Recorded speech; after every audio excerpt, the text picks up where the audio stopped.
स्वागत है आपका विज्ञान वृक्ष पर, जो बीएससी के स्टूडेंट्स और एस्पायरिंग स्कॉलर्स के लिए ज्ञान और सफलता का एक अनोखा साथी है। हेलो एवरीवन, विज्ञान वृक्ष में आप सभी का एक बार फिर से स्वागत है। हम लोगों ने ऑर्गेनो मेटालिक कंपाउंड के बहुत सारे लेक्चर कंप्लीट किए थे, जिसमें कि हम लोग ने metal olefin complexes, that means metal alkene complexes बहुत ही डिटेल में पढ़ा था। मैंने वहाँ पे टाइप ऑफ बॉन्डिंग बताई थी कि कैसे एल्कीन की सबसे पहले बॉन्डिंग मैंने पहले लेक्चर में सिखाई थी कि कैसे एल्कीन की बॉन्डिंग हमारी होती है। एल्कीन में पी ऑर्बिटल अनहाइब्रिडाइज होते हैं, वो क्या करते हैं, पाई बॉन्ड बनाते हैं। पाई बॉन्ड जब बना लेते हैं तो उसके बाद उनमें पाई बॉन्डिंग मॉलिक्यूलर ऑर्बिटल होता है, साथ ही साथ में हाई एनर्जी का empty pi star anti bonding molecular orbital होता था। उसके बाद वो जो पाई इलेक्ट्रॉन होती, मतलब एल्कीन की जो डबल बॉन्ड होता है, वो मेटल को डोनेट करता था उसके वैकेंट डी ऑर्बिटल में। और जैसे ही वैकेंट डी ऑर्बिटल में डोनेट करेगा, जिनकी सेम साइड होगी, सेम साइड मतलब कि अगर हमारा एक्सिस इस साइड से पाई इलेक्ट्रॉन डेंसिटी आ रही है तो ऐसा नहीं कि वो ऐसे परपेंडिकुलर हो, तब थोड़ी बॉन्ड बनेगा। वो हेड ऑन होना चाहिए, मतलब इसी साइड में उसकी लोब होगी, आपस में ओवरलैप होंगी और पहला बॉन्ड जो बनता है वो सिग्मा बॉन्ड होता है। तो वहां पे भी हमें सिग्मा बॉन्ड देखने को मिलता था, जिसकी वजह से हम लोग बोलते थे सिग्मा बॉन्ड फॉर्मेशन। ठीक है, जबकि इलेक्ट्रॉन डेंसिटी पाई की आती थी, नाम हम क्या देते थे, सिग्मा बॉन्ड फॉर्मेशन, क्योंकि वहां पे बॉन्ड बन रहा होता है सिग्मा, इसलिए नाम हम सिग्मा बॉन्ड देते हैं, जबकि इलेक्ट्रॉन डेंसिटी पाई की होती है। उसके बाद हमने पढ़ा था कि मेटल के पास इलेक्ट्रॉन डेंसिटी बढ़ जाती है, वही इलेक्ट्रॉन डेंसिटी मेटल जो है किसके एंटी बॉन्डिंग में डोनेट करता है, एंटी बॉन्डिंग ऑर्बिटल में वापस दे देता है एल्कीन के, तो जिसकी वजह से एल्कीन का जो बॉन्ड ऑर्डर होता था वो कम हो जाता था, या ये कह लीजिए एल्कीन की जो बॉन्ड स्ट्रेंथ होती थी वो कम हो जाती थी। और बॉन्ड स्ट्रेंथ कम होती थी इसलिए बॉन्ड लेंथ बढ़ जाती थी, क्योंकि हमने पढ़ा था कि bond strength is inversely proportional to bond length. साथ में हमने देखा था कि स्ट्रेचिंग फ्रीक्वेंसी कैसे कम हो गई थी। जो फ्री एल्कीन होती है उसकी नियर अबाउट 1625 सेंटीमीटर इनवर्स होती है, लेकिन जब मेटल बॉन्डेड एल्कीन में देखे थे, मतलब जी सॉल्ट में देखे थे, तो वहां पे मेटल प्रेजेंट होता है प्लेटिनम, तो प्लेटिनम करता है बैक बॉन्डिंग। बैक बॉन्डिंग करेगा तो उसका जो पाई बॉन्ड है वो टूटेगा, और टूटेगा, कंप्लीटली नहीं टूटता है, थोड़ा टूटता है, आधा टूट जाता है। तो जहां पे पहले 2 बॉन्ड थे, अब वहां 1.5 बॉन्ड बचे, और 1.5 बॉन्ड बचे तो उनकी बीच की स्ट्रेंथ कम हो गई, या बॉन्ड ऑर्डर कम हो गया। और we know that according to the Hooke's law, v is equal to √1/2 pi c √k/μ। Hooke's law यही होता है, जहां पे k is equal to force constant, force constant is directly proportional to the bond strength is directly proportional to the bond order is inversely proportional to the bond length. तो bond strength कम हो रही थी, इसलिए वहां bond length बढ़ रही थी। सिंपल सा ये सारा कॉन्सेप्ट हम लोग ऑलरेडी डिस्कस किए, कंसाइज वे में अभी भी देख लिए। अब हमारी बात आती है मेटल एल्काइन कॉम्प्लेक्स। याद रखिएगा, जो हमारी मेटल एल्कीन कॉम्प्लेक्सेस के साथ जैसे बॉन्डिंग हुई, सिमिलरली मेटल एल्काइन के साथ भी वैसे ही होगा। उसी तरीके की ऑर्बिटल्स होंगी, उसी तरह की एंटी ऑर्बिटल होगी, और मेटल फिर से इसमें बैक डोनेट करेगा, जैसे वहां पे देखा था। वहां पे डिटेल में पढ़ाने का क्या मतलब था, क्योंकि अब हमको फिर से वही पढ़ना है, इसलिए एक बार अच्छे से अगर आपको एमओटी के थ्रू समझा दिया हूं तो शायद अब आपको कॉन्सेप्ट क्लियर हो गया होगा, कैसे बॉन्डिंग ऑर्बिटल बन रहे थे, कैसे एंटी बॉन्डिंग ऑर्बिटल बन रहे थे। Similarly in case of metal alkyne complex, यहां पर भी हमारे मॉलिक्यूलर ऑर्बिटल बनेंगे, पाई के बनेंगे, और यहां पे पाई स्टार भी बनेंगे। प्रॉब्लम क्या है, या ये कह लीजिए डिफरेंस क्या है दोनों में। पाई, जब हम एल्कीन की बात करते हैं तो वहां 1 पाई बॉन्ड होता है, एल्काइन की बात करते हैं तो 2 पाई बॉन्ड होते हैं। सिमिलरली वहां पे 1 पाई के करस्पॉन्डिंग में एक हमारा बॉन्डिंग मॉलिक्यूलर ऑर्बिटल, मतलब एक सिग्मा बॉन्ड जो ऐसे बनाते थे, यहाँ पे एक ऑर्बिटल प्रेजेंट होती थी और एक इसकी पाई स्टार प्रेजेंट होती थी। ये तो एल्कीन के केस में। लेकिन जब एल्काइन के लिए हम देखेंगे तो यहाँ पे एक नहीं, हमें 2 देखने को मिलेंगे, पाई स्टार 1, पाई स्टार 2, क्योंकि यहाँ पे सेम एनर्जी के ही होते हैं। ठीक है, ये ले लीजिए, ये दोनों हमारे कैसे हो जाएंगे, पाई स्टार, क्योंकि हमारे पाई बॉन्ड, मतलब बॉन्डिंग में भी 2 पाई बॉन्ड है, क्योंकि एल्काइन में कितना होता है, 2 पाई बॉन्ड, एक सिग्मा बॉन्ड होता है किसी भी कार्बन कार्बन के बीच में, और C ट्रिपल बॉन्ड C होता है, उसको हम एल्काइन बोलते हैं। और इसका हाइब्रिडाइजेशन कितना होता है, लास्ट लेक्चर में बताया था, नंबर ऑफ सिग्मा बॉन्ड जितने होते हैं किसी स्पीसीज पे, वही उसका हाइब्रिडाइजेशन होता है, बस प्रॉब्लम क्या है, उसके ऊपर लोन पेयर नहीं होना चाहिए। अगर आप कार्बन की बात करते हैं, कार्बन के ऊपर लोन पेयर तो होता नहीं है, तो उसने अगर 3 सिग्मा बॉन्ड बनाए तो sp2 पिछली बार कार्बन का हाइब्रिडाइजेशन था, इस बार ये कितने सिग्मा बॉन्ड बनाएगा, सिर्फ 2 बनाएगा, और इसीलिए इसका हाइब्रिडाइजेशन जो है sp हो जाएगा। ये लीजिए यहाँ पे ये कंपाउंड है, ट्रिपल बॉन्ड है, देखिए ये तो सिग्मा बॉन्ड है इस कार्बन के रिस्पेक्ट में, और ये भी सिग्मा बॉन्ड है, तो सिग्मा बॉन्ड कितने, 2, और 2 कैसे, pi, but pi can not added in the hybridisation calculation, इसलिए ये वाले हम नहीं काउंट करेंगे। 2 है, और स्टीयरिक नंबर जिसको बोलते हैं, मतलब अगर 2 सिग्मा बॉन्ड है तो उसके करस्पॉन्डिंग हाइब्रिडाइजेशन क्या हो जाएगी, sp। अगर स्टीयरिक नंबर 3 होता है तो उसके करस्पॉन्डिंग हो जाता है sp2, और अगर स्टीयरिक नंबर हमारा 4 होता है उसके करस्पॉन्डिंग sp3 हो जाता है। पिछली बार 3 सिग्मा बॉन्ड थे इसलिए sp2 था, इस बार 2 सिग्मा बॉन्ड है इसलिए sp है। शायद ये आपको समझ में आ गया होगा। स्टार्ट करते हैं अपना alkyl metal alkyne complex. Once it is what discovered alkene could have coordinate to a various transition metal, it was logical, मतलब हम लोगों ने जब देखा कि एल्कीन और बहुत सारे ट्रांजिशन मेटल आपस में रिएक्ट कर रहे हैं तो एल्कीन की सिमिलर ही हमारी होती है एल्काइन, सारा उसी तरह की चक्कर होता है इसमें, तो इसका मतलब ये है कि शायद एल्काइन भी हमारी बॉन्डिंग कर रही होगी। तो साइंटिस्ट लोगों ने रिसर्च करना शुरू किया, उसी को बोला है कि logical extension to look at how alkynes like acetylene. Acetylene मतलब आप जैसे कोई भी एल्काइन है इसको आप एसाइटिलीन बोलते हो, जैसे CH2 मतलब C2H4 को क्या बोलते हो, इथीन बोलते हो या इथाइलिन बोलते हो। सिमिलरली यहाँ पे इसको एल्काइन जो होता है इसको एसाइटिलीन बोलते हैं, किसको, CH ट्रिपल बॉन्ड CH को, उसी को लिखा गया है शॉर्ट में C2H2, क्योंकि बीच में 3 ट्रिपल बॉन्ड है, रिएक्टेड, उसकी रिएक्शन कराई गई मेटल से। It has been discovered that alkynes combine with a number of transition metal and generate complexes. जैसे एल्कीन बहुत सारे ट्रांजिशन मेटल के साथ रिएक्शन कर रही थी, most of the transition metal के साथ कॉम्प्लेक्स करके कॉम्प्लेक्स की फॉर्मेशन कर रही थी। सिमिलर एल्काइंस भी पूरे सारे ट्रांजिशन मेटल के साथ, मोस्टली सबके साथ नहीं, कुछ के साथ नहीं करेगी, वो आपके सिलेबस की बात नहीं, क्यों नहीं करेगी, बट मोस्टली आपके लिए क्या है, सारे ट्रांजिशन मेटल से रिएक्ट करके आपको ऑर्गेनो एल्काइन कॉम्प्लेक्स देखने को मिलेगा, मतलब मेटल और एल्काइन का कॉम्प्लेक्स देखने को मिलेगा।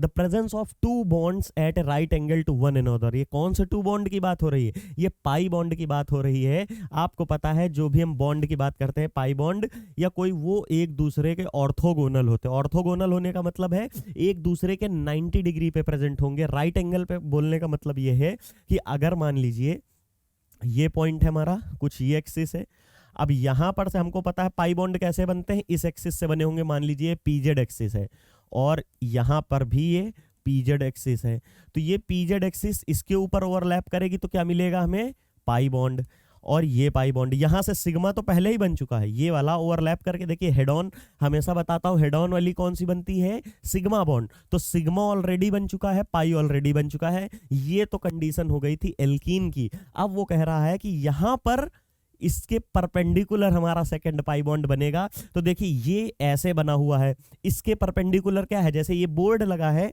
तो बोर्ड तो ऐसे है, इसके परपेंडिकुलर क्या है, अगर ऐसे देखा जाए बाहर साइड से तो ये साइड जो है इसकी परपेंडिकुलर है, या पीछे से बोल लीजिए वो भी परपेंडिकुलर है, तो इससे आधी लोब आगे निकलेगी आधी पीछे निकलेगी। सिमिलरली इस वाले कार्बन से आधी लोब पीछे और आधी बोर्ड के आगे, उससे होगा क्या, जो हमारी आगे वाली आ रही होगी, जैसे अगर ये मान लेते हैं ये आगे की लोब है, मान लेते हैं ये आगे की लोब है बोर्ड से, और ये भी बोर्ड के आगे जो निकली हुई उसको रिप्रेजेंट क्यों, क्योंकि 3D रिप्रेजेंट करना यहाँ पे 2D प्लेन पे तो पॉसिबल है नहीं, तो मैं आपको समझा रहा हूँ कि ये मान लीजिए कि बाहर है, और जो पीछे साइड वाला है ये मान लीजिए कैसा है, बैक साइड द बोर्ड के है, ये ग्रीन वाला जो है मान लीजिए पीछे है और इस पॉइंट से आगे ये वाला है, तो देखने को क्या मिलेगा, ये जो पीछे वाला है, पीछे वाला पीछे से, और ये ऐसे ध्यान से समझिए इसको कि यहाँ पे ऐसे ओवरलैपिंग हो गई, यहाँ पे तो हम ऐसे ओवरलैपिंग देख सकते हैं। अब बात आती है दूसरा ओवरलैपिंग कैसे होगी, तो ये जो पेन है मान लीजिए ये आधी ऑर्बिटल इधर है आधी पीछे है, इधर जो कार्बन है इसमें भी आधा इधर ऑर्बिटल आगे साइड में आपके है आधा पीछे, तो होगा क्या, जो आगे आगे है, अब इसको इमेजिन करिएगा, ये पहले बन चुका है, यहाँ पे ये ऑलरेडी बना हुआ है, अब इसके परपेंडिकुलर में जो ऑर्बिटल गई हैं वो भी आगे से आगे वाली और पीछे से पीछे वाली ओवरलैप करेंगी और सेकंड पाई बॉन्ड जनरेट करेंगी। इसी को बोलते हैं ऑर्थोगोनल होना, या इसी को बोलते हैं राइट एंगल होना, एक दूसरे के 90 डिग्री पे होना। तो यहाँ पर ये तो हमारे सामने मतलब इसी लोब में है, इसी प्लेन में है, और ये जो पीछे वाला है आधा ग्रीन, ये वाला जो बनाया है, ये ग्रीन वाला पीछे है, येलो वाला आगे है, ग्रीन वाला पीछे, येलो वाला आगे है। तो आगे वाले येलो आपस में रिएक्ट और पीछे ग्रीन वाले आपस में रिएक्ट करके सेकंड पाई की जनरेशन करते हैं। तो आपको एक सिग्मा 2 पाई की फॉर्मेशन देखने को मिलती है, और जब भी इस तरह की हाइब्रिडाइजेशन होती है वो sp हाइब्रिडाइजेशन होती है। मैंने ये समझाया है आपको कैसे डबल पाई बॉन्ड बनेंगे। The presence of a two bonds at a right angle to one another in alkyne must be understood. शायद आपको मैं समझा पाया हूँगा वेल मैनर में, जितना पॉसिबल हो सकता है 2D प्लेन में दिखाना, वो मैंने आपको इमेजिन करवाया है कि कैसे तीसरा बॉन्ड बन रहा है। ठीक है, वन और both the bonds may be bound by a transition metal. One और बोथ मतलब जब आप इसकी बात कर रहे हैं तो हमने वहां भी आपको बताया था सिग्मा का तो कोई खेल ही नहीं है, मेटल एल्कीन में हो चाहे एल्काइन में हो, हम सिर्फ और सिर्फ पाई इलेक्ट्रॉन डेंसिटी से खेलते हैं। वो कह रहा है या तो एक से मेटल से लिंक होगा या हो सकता है मेटल से दोनों पाई बॉन्ड लिंक हो जाएं। एक पाई बॉन्ड कितने इलेक्ट्रॉन से बनता है? 2। अगर एक ही बॉन्ड से जुड़ रहा होगा तो उसको बोलेंगे कि 2 इलेक्ट्रॉन डोनर एल्काइन है। अगर दोनों से जुड़ रहा होगा तो उसको बोलेंगे 4 इलेक्ट्रॉन डोनर एल्काइन है। वही चीज यहां बता रहा है कि किसी से भी जुड़ सकती, एक से भी, 2 से। अब डिफरेंस क्या है? Several significant bonding variation to metal compared to alkene are. Metal alkene और मेटल एल्काइंस लगभग सारी चीजें सेम रख रहे हैं, कुछ ही चीजें डिफरेंस हैं, और जो चीजें डिफरेंस हैं वो क्या है वहां पे हम लोग डिस्कस करेंगे। सबसे पहले alkynes are stronger pi acceptor than alkenes. Why? इसका भी रीजन समझिए। एल्कीन का हाइब्रिडाइजेशन आप लिखते हो कुछ ये, और इसकी मतलब स्ट्रक्चर लिखते हो और इसकी हाइब्रिडाइजेशन ये लिखते हो। एल्काइंस का आप स्ट्रक्चर ये लिखते हो और इसका हाइब्रिडाइजेशन ये लिखते हो, sp। अब आप बताइए कौन ज्यादा इलेक्ट्रोनिगेटिव है?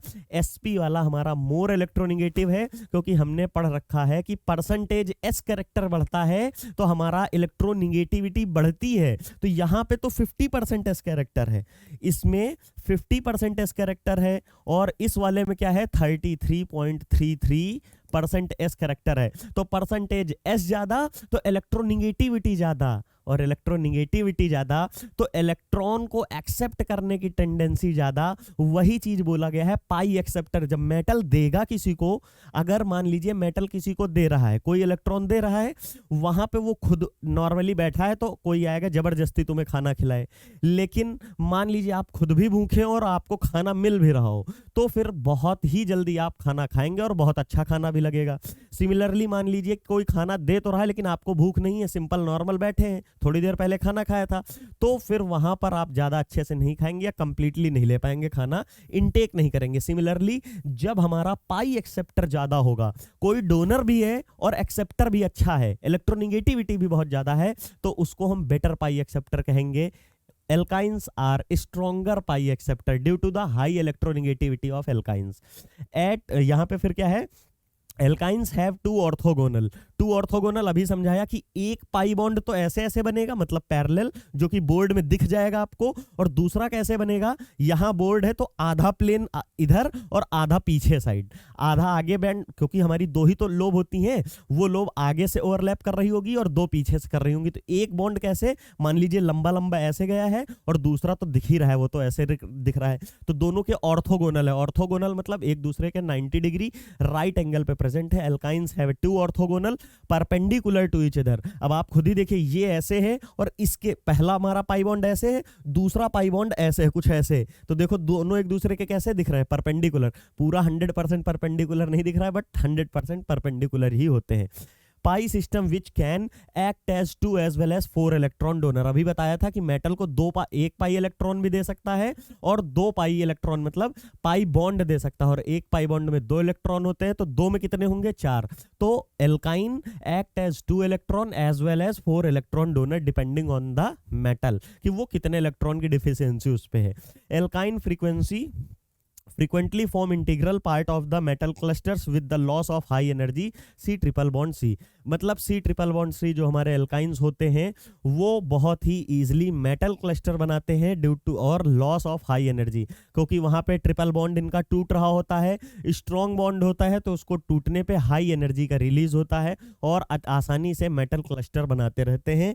Alkynes undergo insertion reaction. ये इंसर्शन रिएक्शन क्या है याद करिए, मैंने बताया था कि जैसे M और X बॉन्ड है कोई, या MC कोई भी मान लीजिए, चलिए MX बॉन्ड ही मान लेते हैं, तो इसका यहाँ से ब्रेकरेज कराना, यहाँ से ब्रेक कराना, और यहाँ पे हम एल्काइन है तो एल्काइन में एक बॉन्ड तो तोड़ दो, एक हाइड्रोजन तो पहले से प्रेजेंट है, एक हाइड्रोजन पहले से प्रेजेंट है और यहाँ पे डबल बॉन्ड था, ट्रिपल बॉन्ड था, तो ट्रिपल बॉन्ड का एक बॉन्ड तोड़ दो और यहाँ पे X लगा दो, तो क्या हो जाएगा, आपको ये स्पीसीज देखने को मिलेगी और एक एल्काइन इंसर्ट हो जाएगी। मतलब किन्हीं दो कंपाउंड में जहाँ वीक बॉन्ड होता है वहां पे जाके इंसर्ट हो जाती है एल्काइंस हमारी। And are readily cyclotrimerised. Cyclotrimerised क्यों, क्योंकि देखिए स्ट्रक्चर कुछ ये है 1 2 3।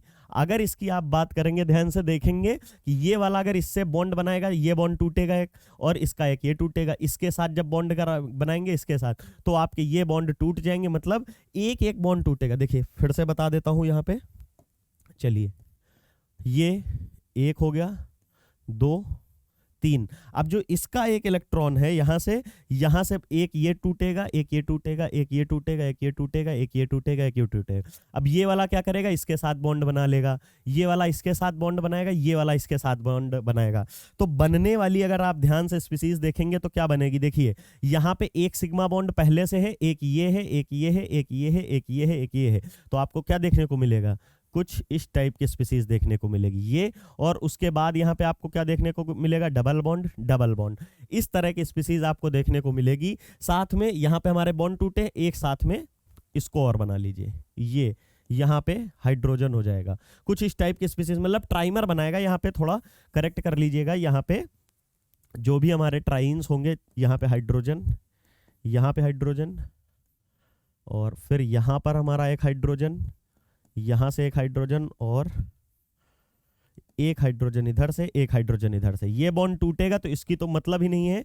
अब ये बॉन्ड एक टूटेगा तो इससे बनेगा सिग्मा इलेक्ट्रॉन डेंसिटी, यहां से हमारा सिग्मा इलेक्ट्रॉन डेंसिटी, और ये वाला यहां से इलेक्ट्रॉन डेंसिटी। ये बॉन्ड टूट गया। अब ये बॉन्ड तो देखिए टूट गया है ना, ये वाला तो बॉन्ड टूट गया है, देखिए एक मिनट, ये बॉन्ड टूट रहा है तो यहां से ये बॉन्ड टूट चुका है, यहां से ये बॉन्ड टूट चुका है, यहां से ये बॉन्ड टूट चुका है। तो अब बॉन्ड बचा कौन कौन सा है आपका, अगर आप ध्यान से देखेंगे तो ये एक बचा है, तो ये हम ड्रॉ कर लेते हैं यहाँ पे, ये एक हो गया, फिर उसके बाद सेकंड हो गया, और सेकंड से ये वाला तो टूट गया है। अब इसके बाद ये नया बना, फिर ये टूट गया है तो 1 2, तो 1 2, और उसके बाद फिर सिंगल बॉन्ड है, फिर देखिए ये वाला तो टूट गया है, फिर 1 और 2, तो 1 और 2, और उसके बाद यहाँ पे एक इससे लिंक हो जाएगा। तो ये आपको बनेगा, मतलब आपका कहने का मतलब क्या है, सिंपली बेंजीन बनेगी। मैं स्ट्रक्चर आपको बना के दिखा रहा था जिसमें आप प्रॉब्लम ना करें, आपको समझ में आ जाए। ट्राइमर बनना है ना, ये cyclotrimerise to give a arene. Arene क्या होता है, बेंजीन या बेंजीन टाइप के डेरिवेटिव, इन्हीं को तो कहते हैं बेंजोनॉइड रिंग और वगैरह वगैरह, एराइल ग्रुप, ये सब। तो ये होती है मैकेनिज्म इसकी बनाने की, आपको मैंने दिखाया है। चलिए इसको शुरू करने से पहले मैं बता दूं, विज्ञान वृक्ष आपके लिए बहुत ही लो कॉस्ट पे full semester recorded course video लाया है। आप यूनिवर्सिटी में किसी भी ऑल ओवर इंडिया की किसी भी यूनिवर्सिटी कॉलेज में पढ़ रहे हैं तो आपके लिए आपके यूनिवर्सिटी वाइज पूरा सिलेबस कंसाइज करके सिस्टमैटिक फॉर्म में रखा गया है। आप परचेज करिए, विज्ञान वृक्ष ऐप डाउनलोड करिए, वहां पे जाके अपने स्टेट के अकॉर्डिंग अपनी यूनिवर्सिटी को सिलेक्ट करिए, अपना सेमेस्टर सेलेक्ट करिए और कोर्स को बाई करिए। हर एक सेमेस्टर के अलग अलग यूनिवर्सिटी का सिलेबस है, उसके अकॉर्डिंग पूरा सिलेबस डिजाइन किया गया है और आपको दिया गया है बहुत ही अच्छा सा कंटेंट। जैसे हम लोग पढ़ रहे हैं इस तरह का कंटेंट और भी बहुत सारी चीजें जिसमें दी जाती हैं।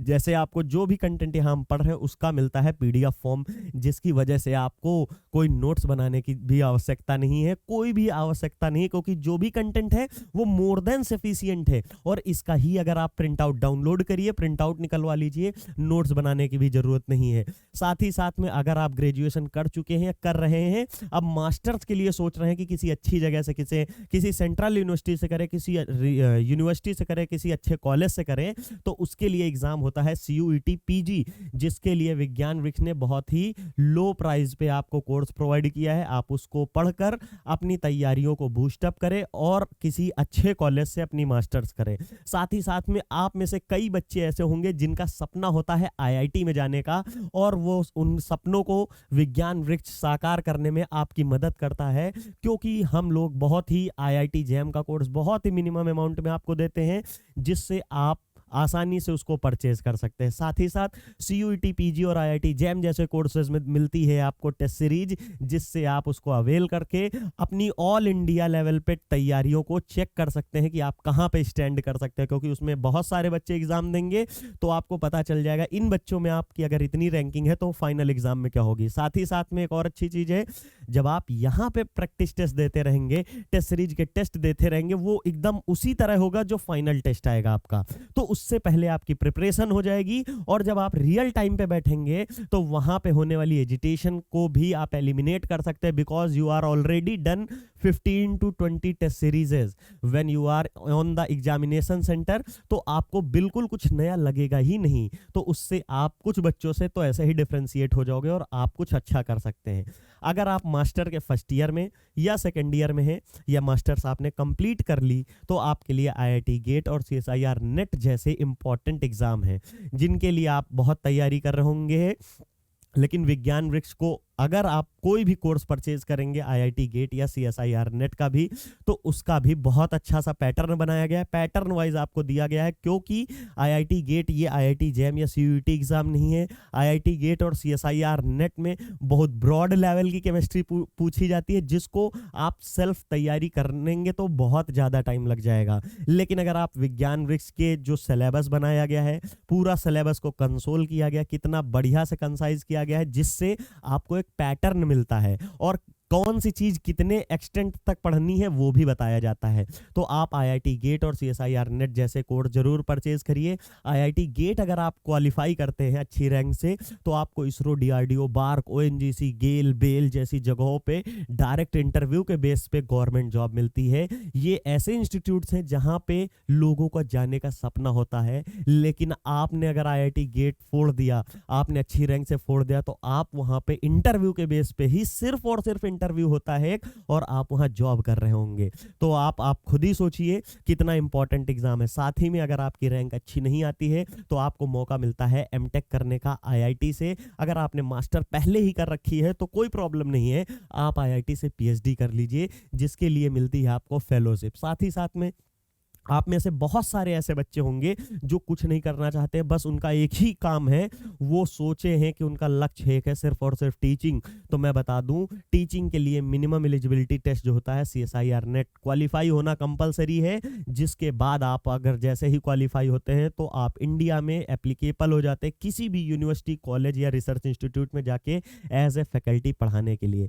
साथ ही साथ अगर आपने यहाँ पे जीआरएफ क्वालिफाई कर लिया तो आपको मिलती है फेलोशिप मतलब आपकी स्कॉलरशिप कॉन्टिन्यूअस आपको मिलती है 5 ईयर तक थ्रू आउट योर पीएचडी, और जो कि गवर्नमेंट ऑफ इंडिया की तरफ फुल्ली फंडेड होती है और इसमें कोई प्रॉब्लम नहीं होती। तो आप अभी तुरंत जाइए, विज्ञान वृक्ष ऐप डाउनलोड करिए और वहां से कोर्स परचेज करिए। हम लोग देख रहे थे कि कैसे हमारा इंट्रोडक्शन पढ़ लिया मेटल एल्काइंस का, अब हम पढ़ेंगे synthesis of alkyne complexes. Metal alkyne कैसे बनाएंगे, याद करिए, मैंने एल्कीन कॉम्प्लेक्स का भी बताया था, सर जीजेज ने बनाया था 1827 में। उसके बाद उसकी स्पेक्ट्रोस्कोपिक टेक्निक, उसका स्ट्रक्चर 1975 में जाके आया, मतलब 150 साल बाद उसका स्ट्रक्चर इल्यूसिडेशन हो पाया कि ये ऐसे होता है, ये ऐसे होता है, सारी चीजें। सिमिलरली एल्काइन की सिंथेसिस पढ़ेंगे। Some of the representative method of the preparation of alkyne complexes are given below, जिनमें से आज हम पहला पढ़ लेंगे। रिप्रेजेंटेटिव कहने का मतलब है मेन, क्योंकि याद करिए रिप्रेजेंटेटिव एलिमेंट या मेन ग्रुप एलिमेंट भी हम बोलते हैं, वही यहाँ पे लिखा है रिप्रेजेंटेटिव या मेन, दोनों एक टर्म्स होते हैं। सबसे पहले the alkynes can coordinate to an only one metal and functions like alkene. कैसे फंक्शन कर सकता है? By donation of 2 electron only, but it have a capacity to donate 2 और मोर देन 2 इलेक्ट्रॉन, मतलब या तो 2 या तो 4। लेकिन यहाँ कितने का करने जा रहा है? यहाँ पे 2 का करने जा रहा है। तो हम बोल सकते हैं the alkynes can coordinate to only one metal and functions like alkene. यहाँ पे जो पढ़ेंगे वो एल्कीन की तरह उसका फंक्शन देखेंगे। सबसे पहला है alkynes molecule in this complexes occupies one of the position like that of ethylene. जब हमने जीजेएस सॉल्ट पढ़ा था, फॉर्मूला था के मतलब पोटेशियम, उसको बाहर ही कर दो, उससे मतलब नहीं, PtCl3 और C2H4 और कॉम्प्लेक्स के ऊपर निगेटिव चार्ज, जिनमें से 3 कॉर्नर स्क्वायर प्लेनर के किसने लिए थे? क्लोरीन ने। और जो एक कॉर्नर बचा था उसमें हमारी कौन प्रेजेंट थी? परपेंडिकुलर एल्कीन प्रेजेंट थी। परपेंडिकुलर एल्कीन होने से जो हमारा स्ट्रक्चर था वो प्लेनर ना होकर नॉन प्लेनर हो गया था, और उसी की वजह से वो जो इसमें हमारा परफेक्ट स्क्वायर प्लेनर स्ट्रक्चर था वो परफेक्ट स्क्वायर प्लेनर भी नहीं बचा था, वो डिस्टॉर्टेड था। शायद याद होगा वही चीज यहाँ पे है एल्काइंस में। जैसे हम लोग वहां पढ़े थे कि एक पोजीशन एल्काइंस लेते हैं, एल्कीन लेते हैं, जीजेएस सॉल्ट में सिमिलरली यहाँ ट्रिपल बॉन्ड लेगा, ट्रिपल बॉन्ड की एल्कीन लेगी, लेकिन दोनों पाई बॉन्ड नहीं देगी, सिर्फ एक पाई बॉन्ड से लिंकिंग होगी, एक पाई बॉन्ड से लिंकिंग होगा। The C triple bond C in alkyne perpendicular to the plane of coordination. मतलब क्या है, जहां पर याद करिए उसमें अभी जस्ट ही तो बोला कि प्लेटिनम था, प्लेटिनम से निकलने वाली जो एल्कीन वाला पार्ट था, एल्कीन जुड़ने से कैसे थी? वो परपेंडिकुलर जुड़ रही थी, ऐसा नहीं कि प्लेन में। जैसे ये देखिए प्लेन में है तो एक Cl यहां से जुड़ जाए, एक Cl यहां से जुड़ जाए, एक Cl यहां से जुड़ जाए। बारी आई एल्कीन की जुड़ने की तो एल्कीन जुड़ा यहां से था, लेकिन ऐसे नहीं कि ऐसे जुड़े ना, वो कैसे जुड़ा था? परपेंडिकुलर, मतलब आधी CH2 इधर आधी बोर्ड के पीछे, तो यहां से जुड़ा। इस मान लीजिए ये पूरी हमारी एल्कीन है तो इस सेंटर से जुड़ेगा, और आधा इधर पोर्शन है, आधा इस साइड पोर्शन है, तो जो इस साइड वाला पोर्शन है वो बैक साइड ऑफ बोर्ड चला गया, और आधा जो इस साइड वाला पोर्शन है ये आगे आ गया बोर्ड के। और कुछ ये ऐसे लंबे होके, इसको अगर समझेंगे, इमेजिन करिए ये आधा पीछे है आधा आगे है, तो उसकी वजह से आधा यहाँ आधा पीछे, तो ये सारी चीज तो प्लेन में थी, लेकिन इसकी वजह से कंपाउंड नॉन प्लेनर हो गया था। सिमिलरली यहां पर भी यही बोल रहा है कि एल्काइन जो है वो प्लेन परपेंडिकुलर होगा किसके? कोऑर्डिनेशन के। This compound prepared by following method. वहां लेते थे PtCl4 और इथेनॉल, और इथेनॉल में क्या होता था? इथेनॉल का डिहाइड्रेशन, और डिहाइड्रेशन होके वाटर बाहर गया और एल्कीन बनी, और बनने वाली एल्कीन कोऑर्डिनेट हो जाती थी प्लेटिनम कॉम्प्लेक्स पे। सिमिलरली यहाँ पे हम PtCl4 नहीं PtCl2 लेंगे, और टर्सरी ब्यूटाइल ग्रुप है, मतलब जो टर्सरी ब्यूटाइल ग्रुप कौन सा होता है? ये वाला होता है, ठीक है, ये ग्रुप है, इसकी लिंकिंग की गई है CC, और यहां से भी जो C है वो भी यहाँ CH3 है। इसको शॉर्ट फॉर्म में इतने ग्रुप को क्या लिखा जाता है? Tertiary butyl group. आपके सामने लिखा है इसी ग्रुप को टर्सरी ब्यूटाइल ग्रुप बोला जाता है, तो यहाँ पे हमने लिख दिया है टर्सरी ब्यूटाइल ग्रुप। इसको मैं इरेज कर देता हूँ और आप देखिए पूरी रिएक्शन की गई है।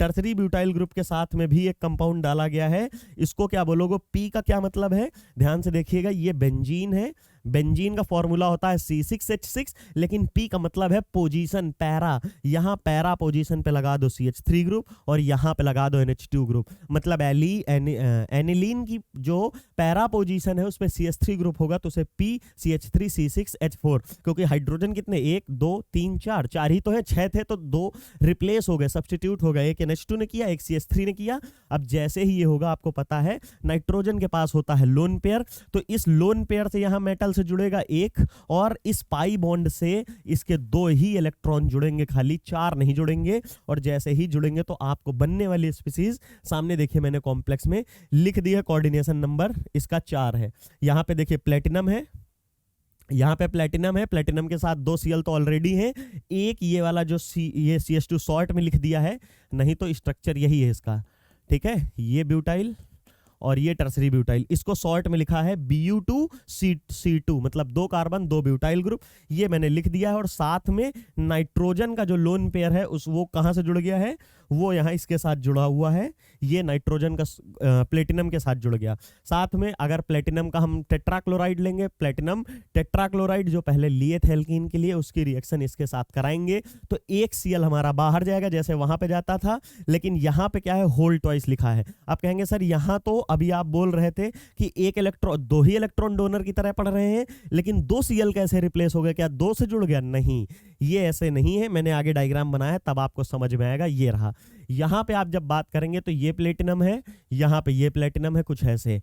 अब ये इसने डाइमर बना लिया है। डाइमर, जैसे ही डाइमर बनाएगा तो आपको इस तरह की स्पीसीज देखने को मिलेगी, और वही यहाँ पीछे रिप्रेजेंट की गई थी। यहाँ पे देखिए पूरे कॉम्प्लेक्स के बाहर 2 है, मतलब पीटी भी 2, सीएल कितने हो गए, 2 पहले, 2 यहाँ 4, और ये तो 2 ही है, मतलब 2 ये। और जो मैंने डायग्राम बनाया देखिए, 2 पीटी 4 सीएल और 2 हमारे टर्शियरी ब्यूटाइल ग्रुप, वो ब्रिजिंग की तरह एक्ट करेंगे। शायद ये आपको समझ में आ गया होगा।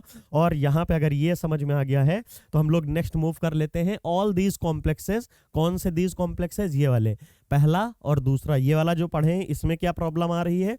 All these complexes the C triple bond C is no longer straight line. आपको पता है जब भी हम सी ट्रिपल बॉन्ड सी की बात करते हैं तो कुछ ऐसे ही तो रिप्रेजेंट करते हैं। और इनके हाइब्रिडाइजेशन क्या है, यहाँ पे एक सिग्मा बॉन्ड, ये एक सिग्मा बॉन्ड, मतलब sp हाइब्रिडाइजेशन। और sp हाइब्रिडाइजेशन मतलब 180 डिग्री, और 180 डिग्री का मतलब क्या होता है, स्ट्रेट लाइन।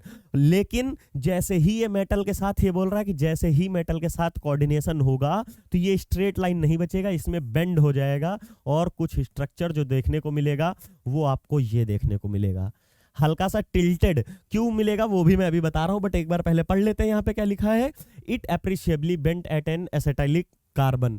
एसिटाइलिक जो कार्बन है, मतलब ये जिसको आप एसाइटिलीन बोलते हो, इस कार्बन पे बेंडिंग हो जाएगी। देखिए होना कितना चाहिए, 180 डिग्री, हो कितना गया 163 डिग्री, मतलब नियर अबाउट 20 डिग्री का लॉस है, या कह दीजिए 17 डिग्री का एक्यूरेट जो है वो लॉस हो गया। 80 डिग्री 180 से 160। ये होता क्यों है, इसका भी कॉन्सेप्ट आप एक बार शॉर्ट में समझ लीजिए बस। यहाँ पे होती है इसकी पाई ऑर्बिटल, और जब मेटल की डी ऑर्बिटल ओवरलैप करती है, मेटल की डी ऑर्बिटल ओवरलैप करती है, जो कि फिल होती है, वो क्या करती है, ओवरलैप करती है। तो इसकी बॉन्डिंग की वजह से ये अपनी इलेक्ट्रॉन डेंसिटी क्या करती है, पहले तो सिग्मा ये नीचे से अपनी, मतलब ये वाला पाई बॉन्ड इसको डोनेट किया और सिग्मा बनाया। उसके बाद मेटल क्या करता है, बैक डोनेट करता है, एल्कीन में जैसे पढ़ा था। तो जैसे ही मेटल बैक डोनेट करता है तो ये ऑलरेडी पहले तो ऐसे थे, स्ट्रेट चेन में थे, ये क्या हो गया, ठीक है, ये तो स्ट्रेट चेन में थे, लेकिन जैसे ही ये इधर से जाके इधर जाएंगे